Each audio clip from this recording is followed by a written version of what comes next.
O trabalho é uma das mais antigas aquisições da humanidade. Desde que o homem é homem no mundo, ele está relacionado ao trabalho. Encontramos, se nos basearmos nos textos bíblicos, que desde os primeiros seres o trabalho existia. A Bíblia judaica nos traz uma conotação curiosa de trabalho, algo negativo. Segundo o texto, o Senhor Elohim determinou que a partir da expulsão do paraíso, Adão e Eva deveriam ganhar a vida com o suor do rosto.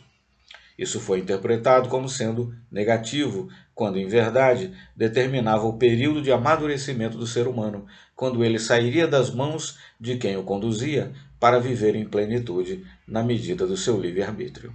Na velha Roma, havia um tipo de castigo que se impunha aos detentos, que era amarrá-los em 3 paus, como aquilo que conhecemos na atualidade como o pau de arara, utilizado nos presídios antigos. Em Roma, esse castigo, em que o preso era amarrado em 3 paus, o corpo pesava e ele ia sofrendo pelo peso do corpo, as extremidades presas aos paus, passou-se a admitir que aquele sofrimento era comparável ao esforço para a manutenção da vida. Como aqueles 3 paus eram chamados em latim de tripalum, dali nasceu a palavra trabalho. A partir disso, se admite que trabalho é sofrimento, é dor, é dificuldade. Nada obstante, Jesus Cristo, ao seu tempo, estabelece: Meu Pai trabalha sempre e eu trabalho também. O Livro dos Espíritos nos fala que trabalho é uma lei divina, a lei do trabalho.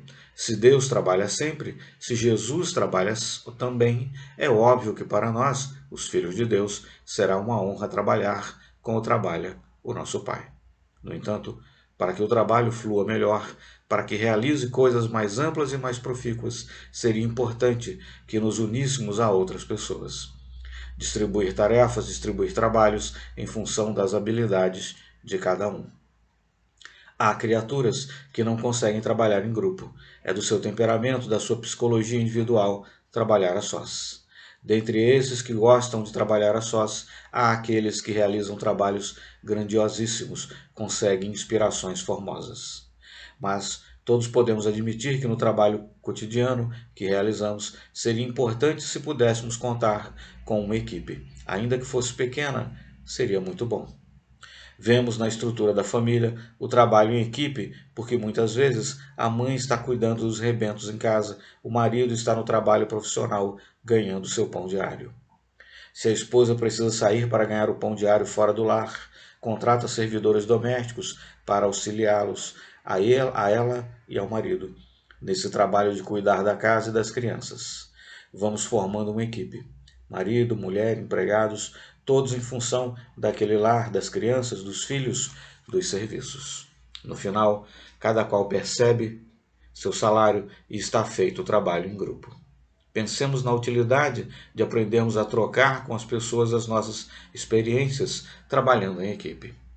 Imaginemos uma emissora de rádio e de televisão, uma única pessoa não daria conta de tudo. Por causa disso, temos os sonoplastas, os figurinistas, os locutores, aqueles que lidam com toda a parafernália eletrônica numa emissora de rádio, os cameramen na emissora de televisão. Todo o pessoal que forma uma lista enorme de trabalhadores para que as coisas funcionem. Numa escola, os professores, os diretores, os inspetores de alunos, os serventes, para facilitarem a realização daquele mistério. Começamos a entender como é útil trabalhar em equipe, indispensável mesmo. Nesse trabalho em equipe, precisamos aprender a nos entender, a nos respeitar, respeitar os limites e as possibilidades uns dos outros, para que o nosso trabalho alcance os objetivos a que se propõe. Certamente foi pensando na importância do trabalho em grupo, em equipe, que o Criador nos colocou aqui na Terra, cada qual com uma habilidade diferente. Certo que às vezes encontramos indivíduos que fazem muitas coisas, que são carpinteiros, eletricistas, bombeiros, pedreiros, mas é muito raro. A massa da humanidade se interdepende, cada indivíduo depende do trabalho que o outro sabe fazer.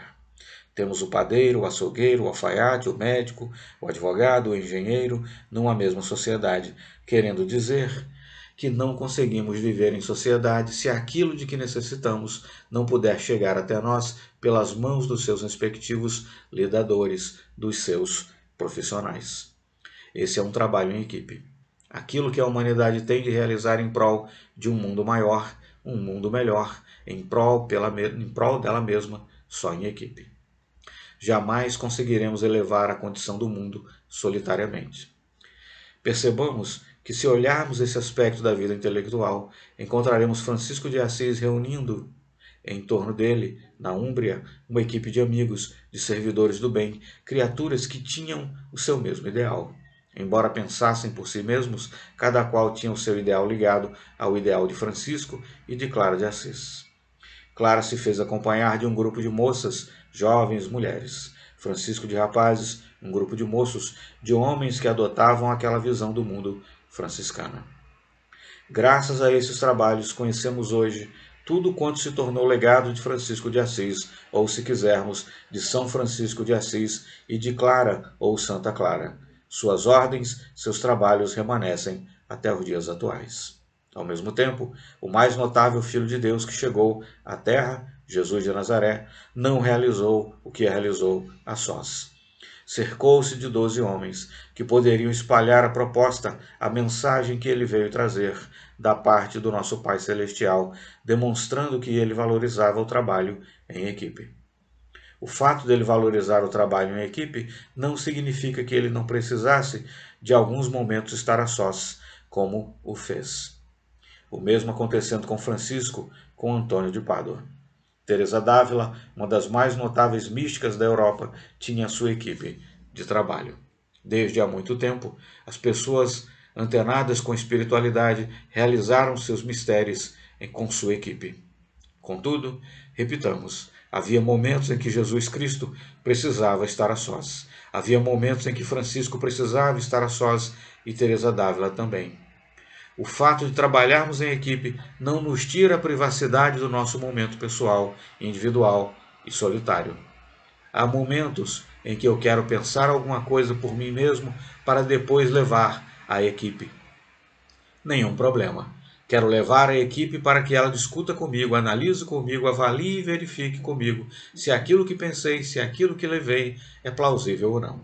Quando pensamos no bem da humanidade, quando nos referimos ao progresso do mundo e dizemos que graças ao país tal ou qual, ao presidente X ou Y, é que o mundo está em guerra, está a matroca, está passando fome, estamos estabelecendo que a paz do mundo não pode partir de uma criatura só. Tem que partir dos governos do mundo. Precisa partir dos cidadãos do mundo. Nós todos reunidos nessa marcha pelo bem-estar do nosso planeta. Portanto, quando pai, mãe, professores, dialogando com suas crianças ou com seus jovens, vão lhes mostrando o valor de cuidar da natureza, dos animais, das florestas, das plantas, dos mananciais, esse é um trabalho em equipe. Estamos atendendo aos propósitos da divindade para que mais hoje, mais amanhã, o nosso planeta brilhe sempre mais dia, menos dia. Todos seremos anjos e os anjos, os doces espíritos do Senhor, trabalham em equipe.